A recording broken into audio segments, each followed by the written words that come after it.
شکریہ شکریہ.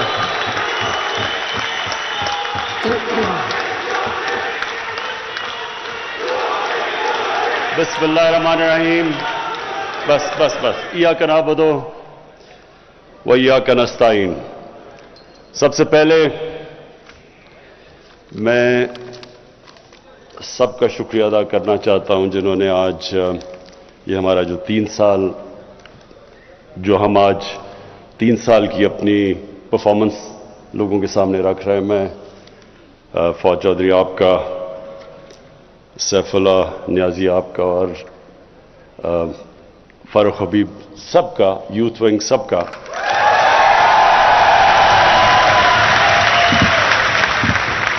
کہ اور ایک منٹ اس کے علاوہ ہاں یوتھ ونگ کا شکریہ ادا کر دیا. اب میں سب کو ویلکم کرتا ہوں یہاں.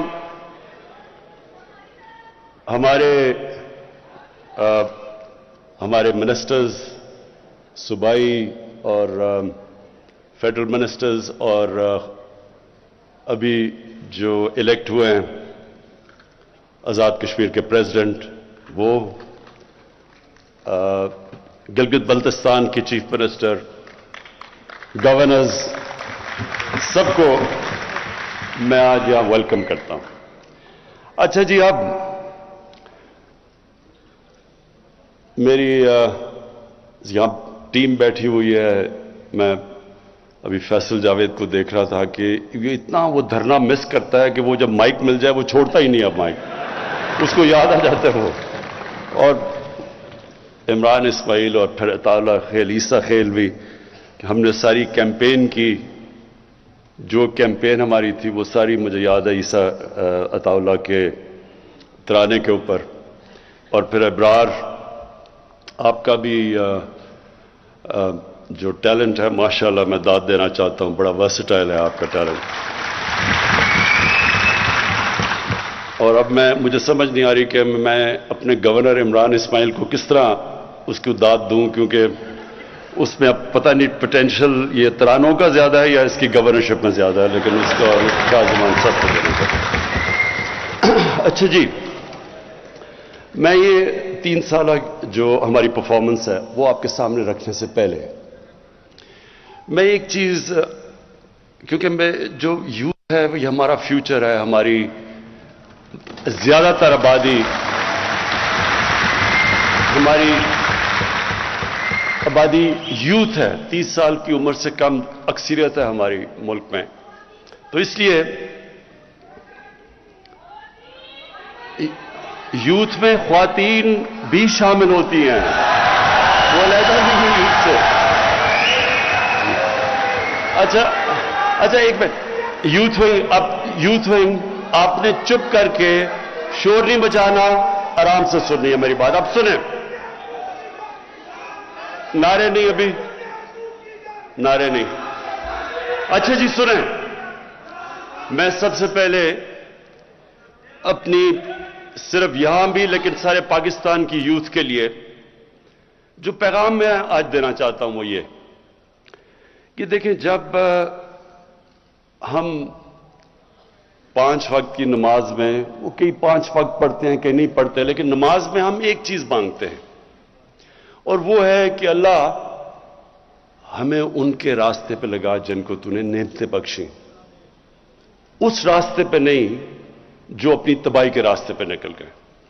میں صرف چاہتا ہوں کہ اس کے اوپر غور کریں، کیونکہ جو زندگی کا فلسفہ ہے وہ اس چھوٹے سے آیت کے اندر ہے. اگر آپ اس کو سمجھ جائیں تو آپ کو سمجھ آ جائے گی کہ انسان عروج پہ کیسے جاتا ہے اور انسان اپنے آپ کو تباہ کیسے کرتا ہے. یہ صرف اسی میں ہے، اور اسی لیے اللہ نے ہر روز 5 وقت آپ کو صرف یہ کہا ہے مانگنے کے لیے کہ اللہ مجھے اس راستے پہ لگا، اس راستے پہ نہیں جو تباہی کا راستہ ہے، جو عروج کا راستہ ہے. اور وہ جو عروج کا راستہ ہے وہ کس کا راستہ ہے؟ وہ سب سے اللہ کے محبوب سب سے عظیم انسان جو کبھی نہ اس طرح کا عظیم انسان آیا ہے اور نہ آئے گا، ہمارے نبی صلی اللہ علیہ وسلم۔ اب یہ سمجھنے کی بات ہے، جب اللہ ہمیں حکم دیتا ہے کہ ان کی زندگی سے سیکھو تو اللہ بے نیاز ہے، یہ صرف وہ ہماری بہتری کے لیے اللہ کہتا ہے۔ اگر ہم نے ایک عظیم انسان بننا ہے تو اللہ نے راستہ بتا دیا، اور اسی لیے یہ ضروری ہے کہ ہماری یوتھ کو، ہمارے بچوں کو، خاص طور پر آج کل کے زمانے میں بہت ضروری ہے اس چیز کا سمجھنا کہ ہم جب ان کے راستے پہ چلتے ہیں تو ہم اپنی عظمت کے راستے پہ جاتے ہیں۔ اور جب ابھی یہ ساری جو سٹرگل کی ویڈیوز دکھائی گئی ہیں کہ ہماری، اور واقعی بڑی لمبی سٹرگل ہے، 25 سال اور 22 سال پہلے اقتدار کے باہر، تو یہ میری انسپریشن کیا تھی سٹرگل کی؟ ایسے ایسے وقت تھے جب کہ 5-6 لوگ رہ گئے تھے جو ایکٹیو پارٹی میں رہ گئے تھے۔ ایک وقت ایسا تھا کہ پارٹی سکڑ کے 5-6 لوگوں کی رہ گئی تھی، باقی گھروں میں بیٹھ گئے تھے، اور اونچ نیچ آتی ہے، ہر تنظیم میں، انسان کی زندگی میں اونچ نیچ آتی ہے۔ اور وہ جو برا وقت تھا، اور جب لوگ مذاق اڑاتے تھے، مجھے کئی لوگوں نے کہا کہ جی ہمیں شرم آتی ہے، ہم جب گھر جاتے ہیں ہمارا مذاق اڑتا ہے کہ آپ تحریک انصاف میں ہیں۔ کئی میرے اپنے، بلکہ یہاں بھی 1-2 بیٹھے ہوں گے جن کو یاد ہوگا کہ وہ جب گھر جاتے تھے تو ان کی بیوی کیا کہتی تھی جب وہ کہتے تھے میں تحریک انصاف میں ہوں۔ تو یہ میری انسپریشن، سوچے نا، میں ایک انسان جس کو اللہ سب کچھ دے چکا تھا، بڑا نام تھا، کوئی کسی چیز کی کمی نہیں تھی، تو سوچے کہ مجھے یہ بار بار یہ سننا پڑتا تھا، مذاق اڑاتے تھے لوگ۔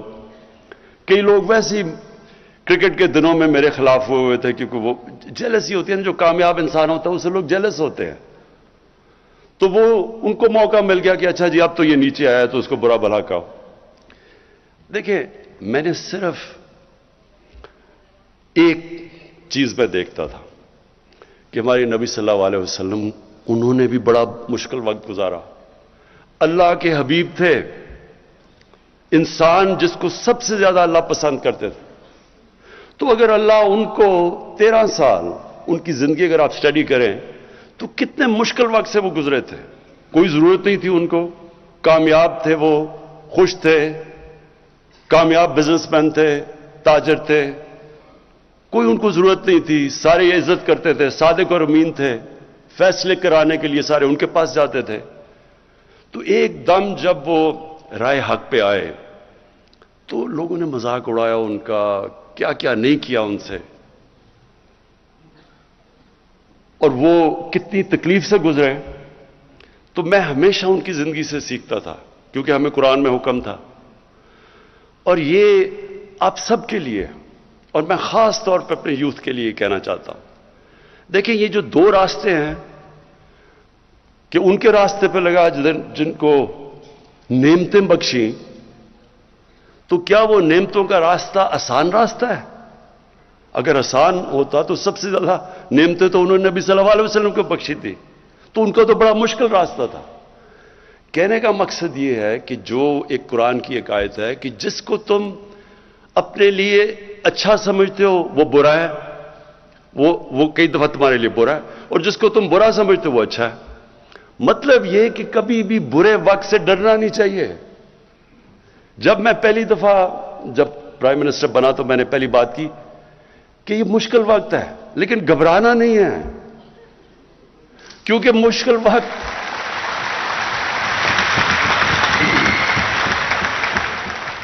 کیونکہ میں نے تو اپنی ساری زندگی مشکل وقت دیکھے ہیں۔ جب آپ سپورٹس کھیل رہے ہیں اور اوپر کوشش کر رہے ہیں کہ سارے ملک میں ٹاپ 11 کھلاڑیوں میں آؤ، پھر دنیا کا مقابلہ کرو، تو وہاں تو اونچ نیچ ہوتی ہے، ہار جیت ہوتی ہے۔ کئی دفعہ لوگ تالیاں بجا رہے ہیں، وہی آپ گراؤنڈ میں جا رہے ہیں تو سارا اسٹیڈیم تالیاں بجا رہا ہے، اور وہ آپ 0 پہ آؤٹ ہو کے واپس آ رہے ہیں تو وہی 2 منٹ میں سوئچ کر کے آپ کو گالیاں نکال رہے ہیں، مذاق اڑا رہے ہیں آپ کا۔ تو یہ اونچ نیچ زندگی کا حصہ، اور جو سپورٹس ہیں یہ سب سے زیادہ آپ کو تیار کرتی ہیں سٹرگل کرنے کے لیے، کیونکہ مسلسل سٹرگل ہے، یا آپ ہار رہے ہیں یا جیت رہے ہیں۔ تو اس لیے جب پاکستان کے نوجوانوں یہ کبھی یہ نہ سمجھنا کہ زندگی آسانی سے ہو جائے گی، اگر آسان زندگی ہے تو اس کا مطلب کہ آپ زندگی میں آپ کی کوئی حیثیت نہیں ہے۔ جو بھی انسان رائے حق پہ کھڑا ہوتا ہے اس کو مشکلوں کا سامنا کرنا پڑتا ہے۔ جو بھی اللہ نے پیغمبر دنیا میں بھیجے وہ ساروں نے مشکلوں کا سامنا کیا، اور وہی آپ مانگتے ہیں وہ راستہ۔ لوگ چاہتے ہیں آسانیاں، لیکن راستہ مانگ رہے ہیں نعمتوں کا، جس کو اللہ نے نعمتیں بخشی ہیں۔ تو پہلے میں صرف آپ کو یہ تیاری کرنا چاہتا ہوں کہ دیکھیں، یہ کبھی نہ سمجھیں کہ جب مشکل وقت آتا تو رونا دھونا شروع کر دیں اور مشکل وقت آیا کیوں۔ وہ تو اللہ کا ایک نظام ہے، اونچ نہیں۔ اور جب مشکل وقت آتا ہے، اگر آپ مشکل وقت کو صحیح طرح سمجھ لیں اور اینالائز کر لیں تو وہی آپ کا عروج کا راستہ بن جاتا ہے۔ جب ایک کھلاڑی، میں جب کرکٹ کھیلتا تھا، میرے سے زیادہ ٹیلنٹڈ کھلاڑی تھے، لیکن میں ان سے آگے کیوں نکل گیا؟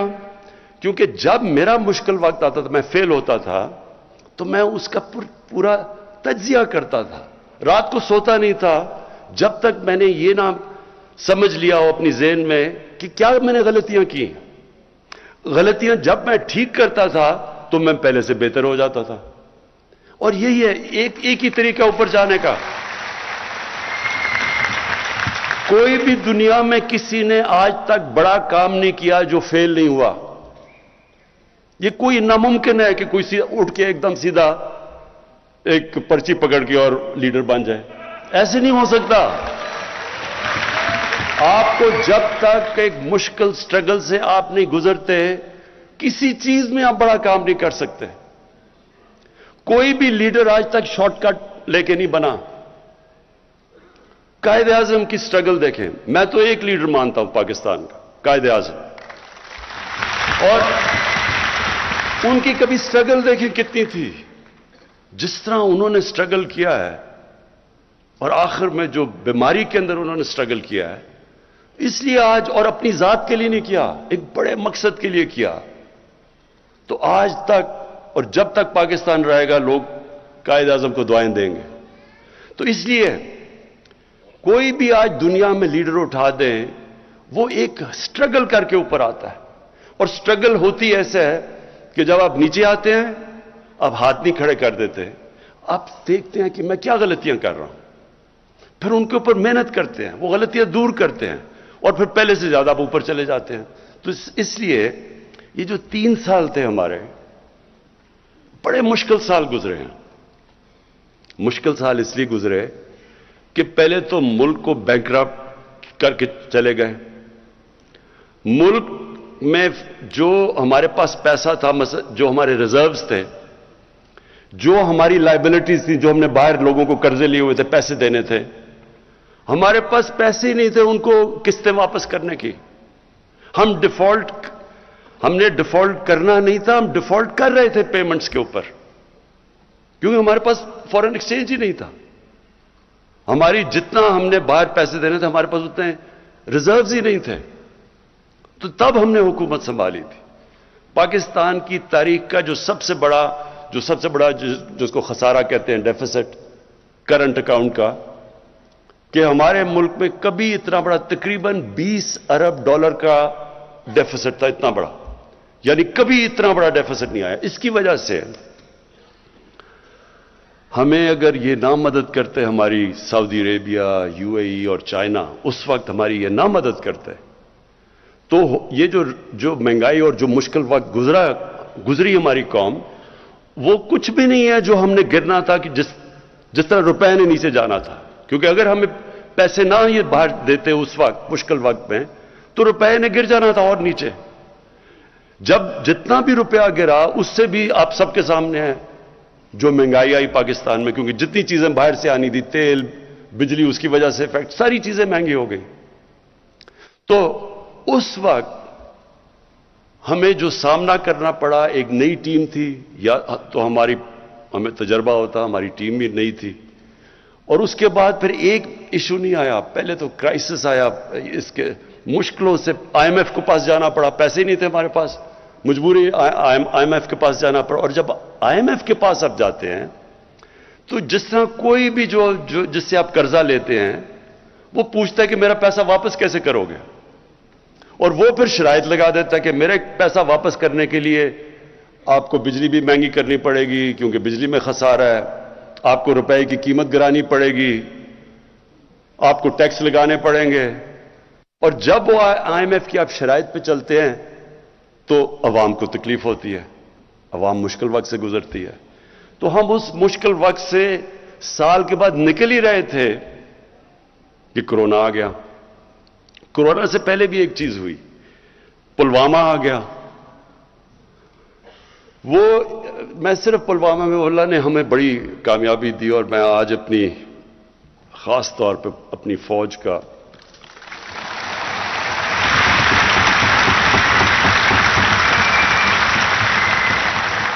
خاص طور پہ ان کا اس لیے شکریہ ان کا ادا کرتا ہوں, اللہ کا شکر کرتا ہوں کہ ہمارے پاس ایسی فوج اور ایئر فورس ہے. کیونکہ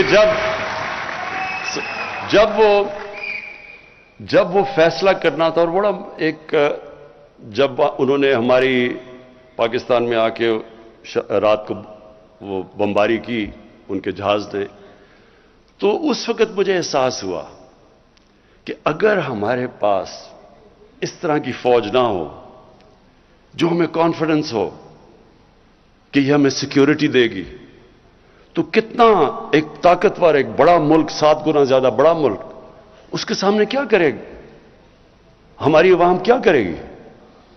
تو ادھر احساس ہوتا ہے اپنی فوج کا.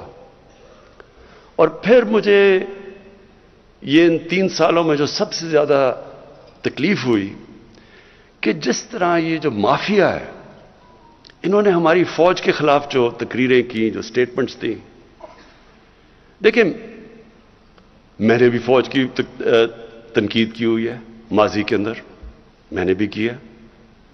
کوئی بھی ادارہ ہے, عدلیہ ہے, وہ بھی غلطیاں کرتی ہے, فوج بھی غلطیاں کرتی ہے, ہم پولیٹیشنز غلطیاں کرتے ہیں. لیکن یہ تو نہیں مقصد کہ آپ اپنی فوج کو برا بھلا کہنا شروع ہو جائیں اور فوج کے پیچھے پڑ جائیں. اور فوج کے پیچھے اس لیے پڑے ہیں کہ آپ چاہ رہے ہیں کہ کسی طرح فوج گورنمنٹ کو گرا دے, یا اپنے آپ کو ڈیموکریٹس کہتے ہیں اور ان کے پیچھے پڑے ہوئے ہیں کہ ایک ڈیموکریٹک گورنمنٹ کو گرا دیں. تو اس لیے جو انہوں نے تنقید کی, اور باہر جو پوری ہمیں پتہ ہے کہ ہندوستان کی لابی پوری طرح کوشش میں ہے کہ پاکستانی فوج کو برا بھلا کہے, اس کے پیچھے پڑے. ابھی جو افغانستان میں ہو رہا ہے, پورا زور لگایا ہوا ہے کہ جی یہ طالبان صرف جیتے ہیں پاکستان کی فوج کی وجہ سے, اور پوری کیمپین چلی ہوئی ہے ہماری فوج کو ڈسکریڈٹ, اور اب سے نہیں دیر سے چل رہی ہے. اور یہاں بیٹھے ہوئے لوگ پورا انہوں نے محاذ بنایا ہوا ہے فوج کے خلاف. اور میں یہ آپ کو کہتا ہوں کہ مجھے میں نے ویلیو کیا اپنی فوج کو جب وہ پلوامہ ہوا, کہ ہمیں ایک کانفیڈنس تھا, اس لیے ہم دلیری سے ان کو کہہ سکتے تھے, نریندر مودی کو, کہ اگر تم نے کچھ کیا تو ہم تمہیں واپس جواب دیں گے. اگر ہماری فوج اگر نہ ہوتا یہ, تو خود سوچ لے کہ میں نے پتہ نہیں کیا مشکل وقت گزرنا تھا. اچھا, اس کے بعد کرونا ہو گیا. اب کرونا کے اندر آپ لوگوں کو پوری طرح اندازہ نہیں ہے کہ وہ کتنا ہمارے لیے مشکل وقت تھا. ایک منٹ بس, اب آپ نے مجھے انٹرپٹ نہیں کرنا, اوکے؟ ساتھ والوں نے پکڑ کے اس کو باہر نکال دینا اگر کیا. اچھا سنیں ذرا,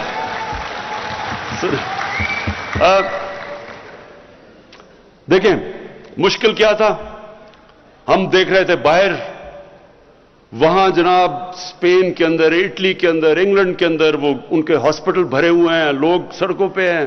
ان کے یعنی جو ملک جن کے پاس ہمارے سے 30-40 گنا بڑا جی ڈی پی تھا, دولت تھی, وہاں ہم حالات دیکھ رہے تھے, اور وہ ساروں نے لاک ڈاؤن کیا ہوا تھا. پھر ادھر سے دیکھا جی نریندر مودی نے بھی لاک ڈاؤن کر دیا. تو ساروں نے ہمیں پریشر ڈالا کہ آپ بھی لاک ڈاؤن کریں، اور وہ بہت مشکل وقت تھا۔